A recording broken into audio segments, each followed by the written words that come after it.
વલસાડના કૈલાસ રોડ ઉપર બેફામ બનેલા કારના ચાલકે 4 જેટલા વાહનોને અડફેટે લઈ અકસ્માત કર્યો। વલસાડના કૈલાસ રોડ ઉપર એક બેફામ બનેલા કારના ચાલકે 4 જેટલા વાહન ચાલકોને અડફેટે લઈ અકસ્માત કરતા અફરાતફરીનો માહોલ સર્જાયો હતો।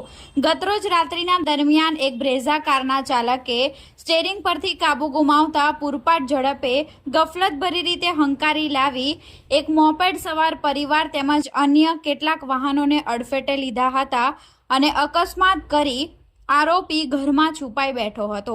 આ અકસ્માતની ઘટના બનતા આસપાસના લોકો દોડી આવ્યા હતા અને સમગ્ર ઘટનાની જાણ પોલીસને કરી હતી।